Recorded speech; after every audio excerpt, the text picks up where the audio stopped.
How is partying in Las Vegas for New Year's Eve, and is it even worth it? Everybody knows that New Year's Eve is a huge party day, and Vegas is the entertainment capital of the world.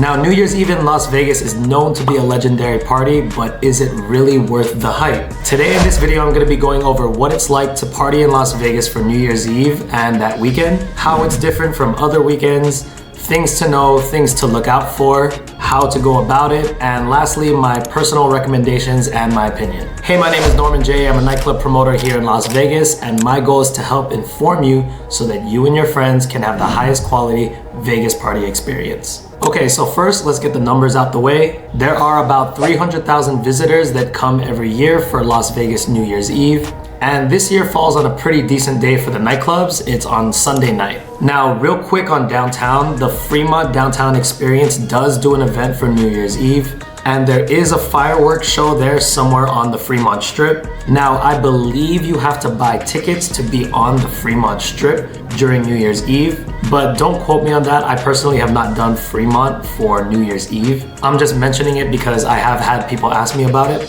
Okay, now back to the main strip. The legendary Vegas fireworks show at midnight generally will be multiple casinos, typically MGM, Aria, Venetian, Caesars, and Resorts World. Now, this is extremely important to know. Las Vegas Boulevard is completely blocked off to cars from about 6 p.m. to 6 a.m. Don't quote me on the exact times, just make it 5 p.m. to be sure, but it's the entire evening. It's basically the entire night. So there are no cars driving on the entire main strip of Las Vegas Boulevard.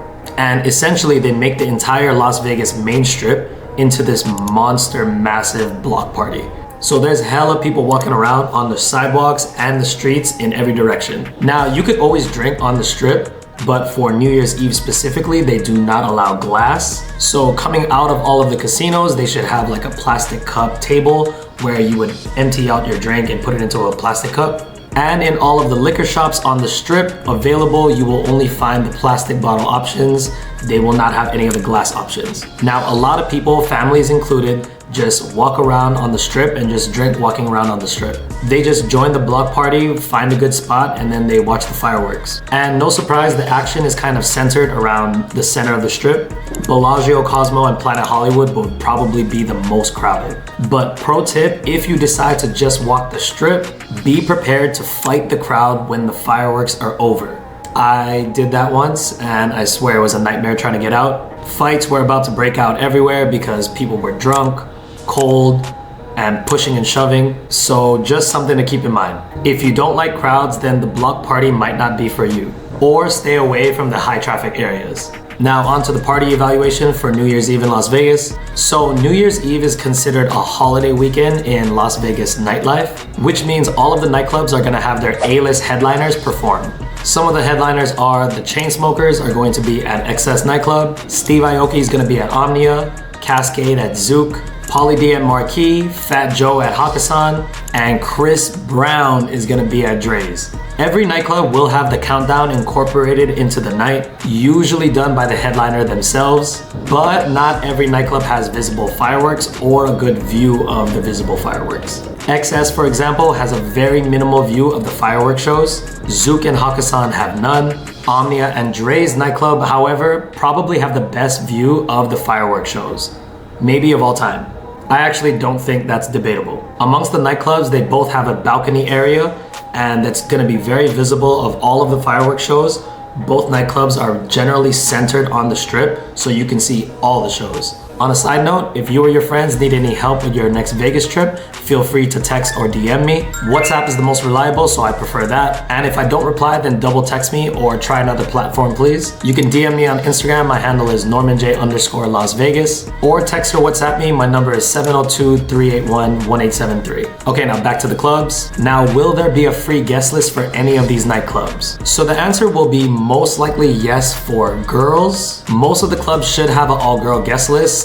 Maybe just not Dre's and possibly not Omnia. We'll probably have to wait until closer to the dates to see if there will be a free guest list, because the guest list is determined based off of ticket sales. The higher the ticket sales, the less people get in for free on the guest list. And some of the clubs will offer a free open bar champagne for the ladies for both tickets and guest list. But generally speaking, New Year's Eve is one of the very few weekends that I actually do not recommend for people to use the guest list option. Unless you're a group of all girls and you don't mind showing up a little bit early, then I do not recommend banking on the guest list to get in. And it would really suck if you don't get into the club that you planned for, and now you're just stuck outside the club or stuck outside of that hotel. So for all the guys coming to Las Vegas for New Year's Eve, if it's a group of all guys, or if you're coming with your girl, tickets are the safest bet. The reason that I recommend tickets for New Year's Eve is because the rush of people are sometimes and too often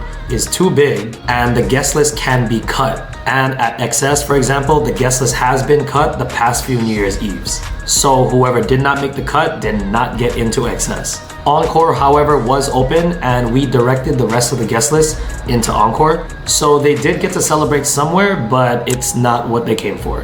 And another thing to keep in mind with guest lists at XS, on busy nights, XS guest list always starts on the outside and allows people into the inside according to capacity. And on a night like New Year's Eve, very few people will be let in from the outside into the main room. So bring a warm jacket because it will be cold. And speaking of the cold, pro tip for buying tickets at XS, on busy nights there are two options. First one saying under the stars, and the other one saying all access. Under the stars means outside access only, and all access means main room and outside access. And for New Year's Eve at XS, trust me, you want to be inside because it's gonna be cold.